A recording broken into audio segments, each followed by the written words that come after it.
atenta contra la diferencia o contra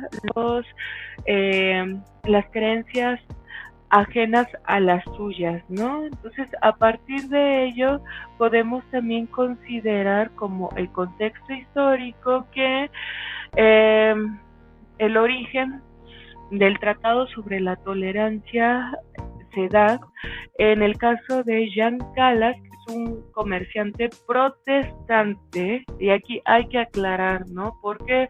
Porque si bien Voltaire se da cuenta de que la libertad como la tolerancia, que son principios éticos, circunstancialmente no son del todo aplicables. ¿Por qué? Porque lo que denota este problema es que este personaje, al pertenecer a otra religión, que es la protestante, hace que su condición lo vulneralice ante otras creencias como la católica, que en aquel entonces ya contaba con gran poder, ¿no? Entonces, a partir de ello, podemos darnos cuenta que Voltaire trata de resaltar que estos principios éticos no son laicos y tampoco son neutros sin importar las circunstancias. Es por ello que, bueno, a partir de este caso de Jean Calas, acusado injustamente por asesinar a su hijo, cuando en realidad, bueno, su hijo, por cuestiones también de discriminación social, ¿no?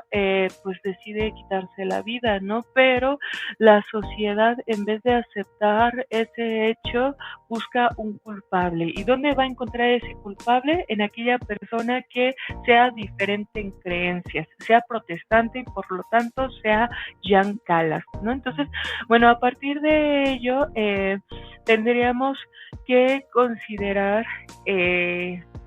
pues que no había pruebas concluyentes en donde Calas fuera el asesino que tratara de evitar que su hijo se convirtiera al catolicismo, ¿no? Pero bueno, eso no fue motivo para que se limitara su sentencia, sino que fue condenado a muerte y también ejecutado en 1762, un año antes de que saliera a la luz este tratado, ¿no? Posteriormente, Voltaire investiga el caso en donde logra mostrar o demostrar la inocencia de Jean Calas.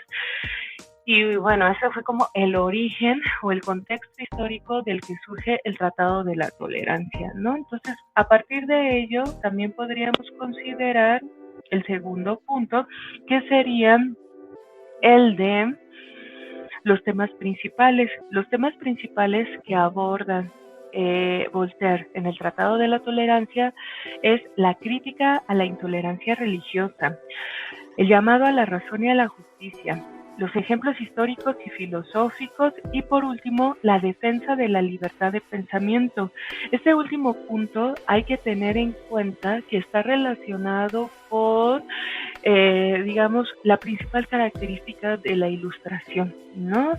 Que para Kant sería que el hombre fuera autónomo, pensara por sí mismo y también conservara y valorara a su libertad como la condición inicial y vaya, de las más primordiales que distinguen al ser humano con otros seres, ¿no? Entonces, bueno, a partir de ello tenemos que tener en cuenta, volvemos al primer punto, que Voltaire argumenta la persecución religiosa que genera violencia. O sea, si nosotros tenemos la idea de que la iglesia es imagen de la paz, bueno, Voltaire nos las voltea y nos dice, o sea, si tú no vas con la creencia católica en este caso, vas a ser producto de violencia y de caos social, ¿no? Como lo fue Jean Calas.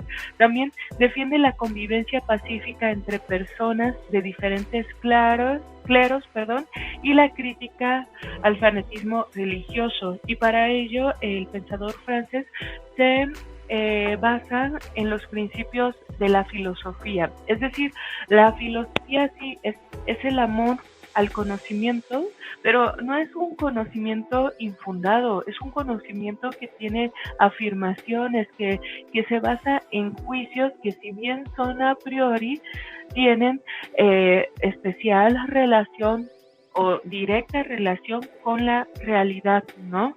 En cambio, el fanatismo religioso solamente se queda en una creencia.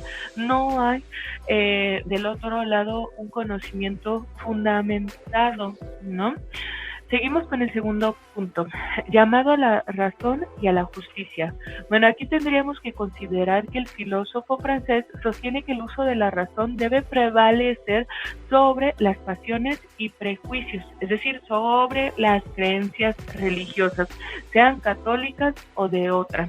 La justicia, según Voltaire, debe basarse en la evidencia y la imparcialidad, no en la religión o la tradición, porque aquí tenemos que tener en cuenta, volviendo a Kant, que toda tradición tiene que tener un fundamento metafísico, y ese fundamento metafísico tiene que estar resguardado por un conocimiento ontológico, un conocimiento del ser que vaya relacionado con la realidad, con la verdad y por lo tanto con el bien, la justicia, la tolerancia, ¿no? Entonces, bueno, a partir de esto nos podemos dar cuenta cómo Voltaire, aunque trata de mostrar un tratado político de trasfondo, este tratado está sustentado en los conceptos filosóficos y también, ¿por qué no decirlo?, en los fundamentos metafísicos, ¿no? Y entonces, bueno, aquí sí es muy importante, reitero, tomar en cuenta esto de la tradición, porque para Kant esta tradición está, digamos, del lado del fenómeno, ¿no? No tiene un sustento real, nada más es apariencia. Y lo que él trata de indagar y sostener en sus estudios es depurar a esa metafísica, criticar a esa razón pura. ¿Para qué? Para, ya limpiados estos elementos epistemológicos, sea posible obtener o extraer un conocimiento más auténtico, un conocimiento que tenga su lado de juicio a priori, pero también su lado a posteriori, y principalmente su lado sintetizado, ¿no? Bueno, este Kant lo llamaba los juicios sintéticos, ¿no? Para hablarlo o trabajarlo desde un vocabulario kantiano, ¿no? Y bueno, por tercer punto tendríamos los ejemplos históricos y filosóficos, los cuales se ven como una comparación dentro de sociedades tolerantes como fue el Imperio Romano, ¿no?, con otras dominadas por el fanatismo religioso. ¿Esto para qué?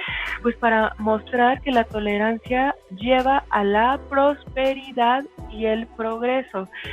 Ahora, aquí hay que tomar en cuenta que estas dos ideas son producto de la Ilustración, de cuando el hombre pensaba que con ayuda de la técnica y de la ciencia, la vida de su especie iba a ir para adelante, iba a ir para una mejoría, ¿no? Ya nosotros sabemos que en la realidad no del todo se cumplió, ¿no? Pero en aquel momento esa era la proyección, ¿no? Y hay que rescatarla. ¿Para qué?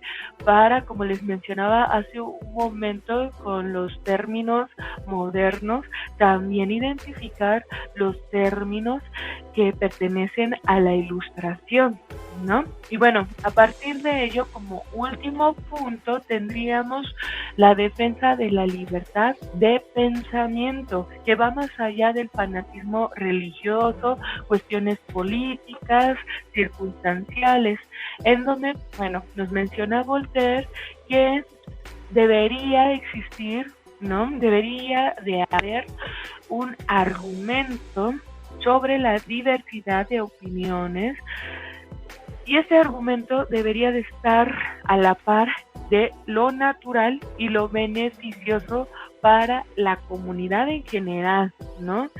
Tan es así que por eso trata de resaltar esa imposición de una única verdad, la cual sería peligrosa y contraria a los principios de la Ilustración. ¿Por qué razón? Porque no estaríamos abarcando a cualquier hombre con cualquier creencia, cualquier conocimiento, sino solamente estaríamos abarcando a los hombres que pensaran de la misma manera. Y no sé ustedes, pero a mí esto me suena a un principio del nacionalsocialismo, ¿no? Para tenerlo en cuenta. Y bueno, a partir de ello continuaremos con el siguiente punto, el cual tendría relación con el legado y la relevancia, es decir, cuáles han sido, digamos, las aportaciones que nos ha brindado este tratado. Bueno, para empezar, se convirtió en una obra clave dentro del pensamiento ilustrado y también sigue siendo referente a la defensa de los derechos humanos, ¿no? Como también a la libertad de expresión y a la convivencia pacifista. Del mismo modo, sus ideas influyeron en la Revolución Francesa y en la construcción de sociedades más abiertas y democráticas, ¿no? Es por eso que, volviendo al contenido de la primera cápsula, tenemos a un Michel Foucault que, más que limitar su discurso a su contexto, lo analiza, ubica la estructura de este y resalta que estos discursos han sido de poder y que, bueno, el poder ha variado conforme ha pasado la historia de la humanidad, como también el poder no lo situamos en un individuo, lo situamos en otros elementos de los cuales podríamos pensar ingenuamente que no tendrían ninguna relación, como por ejemplo los contenidos discursivos que se manejan dentro de las tradiciones de ciertas comunidades, como aquí nos los deja ver muy claramente el Voltaire, ¿no? O el filósofo francés. Y bueno, a partir de ello también tendríamos para ya ir cerrando esta cápsula una idea de cómo podríamos relacionar lo anterior de la Ilustración, tanto en Foucault como en Kant, ahora con Voltaire, ¿no? Y el primer aspecto sería que, bueno, en Voltaire no situaríamos a la Ilustración dentro de una definición, sino dentro de una partitura como lo es la tolerancia, ¿no? Sí, la tolerancia es un principio ético, pero este principio tiene que regir la práctica. Entonces, cómo dentro de la realidad se lleva a cabo esta continuidad práctica, ¿no? Y por eso, digamos, el análisis del caso de Jean Calas, ¿no? Después, el contexto y el autor. Bueno, aquí vamos de lo más reciente a lo más antaño, ¿no? Comenzamos con Foucault, que podríamos situarlo dentro del ámbito postestructuralista, ¿no? Una corriente filosófica en donde menciona que el sentido de la palabra y los discursos lógicos no abarcan la totalidad de la realidad, y entonces, bueno, se empieza a nutrir el estudio de la semántica, semiótica, ¿no? De la lingüística, específicamente a mediados del siglo XX, después de la Segunda Guerra Mundial, ¿no? Luego tendríamos, por ejemplo, el caso de Kant, que bueno, a Kant le tocó la colita de la Ilustración, ¿no? Pero él trata de relacionar su pensamiento en general, o su filosofía, con lo que podría ser la razón autónoma que nos dona o nos brinda lo que sería la Ilustración, ¿no?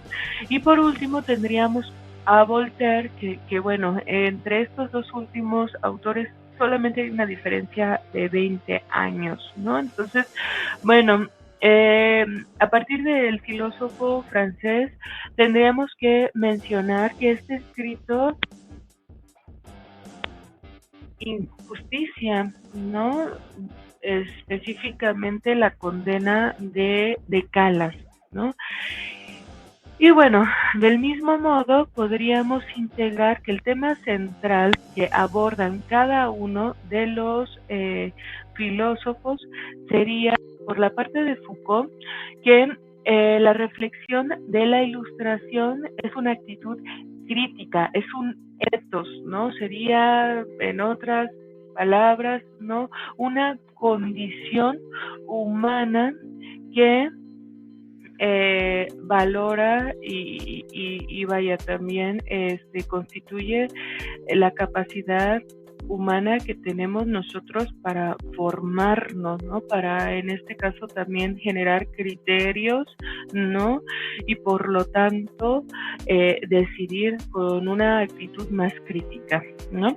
Por la parte de Kant tendríamos que la Ilustración es una salida de la humanidad de la minoría de edad, como ya lo habíamos mencionado, es decir, el sapere aude, tener la capacidad de pensar por nosotros mismos, mientras que en Voltaire no se sitúa tanto en el sujeto ni en su actitud, sino en la tolerancia que que conservarse, no solamente idealmente, sino también en la práctica, específicamente de instituciones como la religión, ¿no?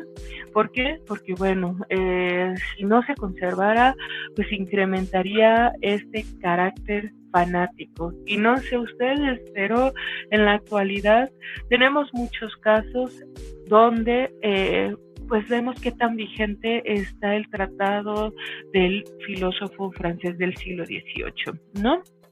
Y bueno, continuando con la definición de la Ilustración, bueno, en Foucault ya sabemos que tiene que ver también con una práctica del pensamiento crítico sobre el presente y las estructuras de poder, ¿no? Lo que hace un momento les comentaba, o sea, qué autoridades en ciertas temporalidades se apropian de ese poder o de ese dominio ante los otros por ciertos medios, ¿no?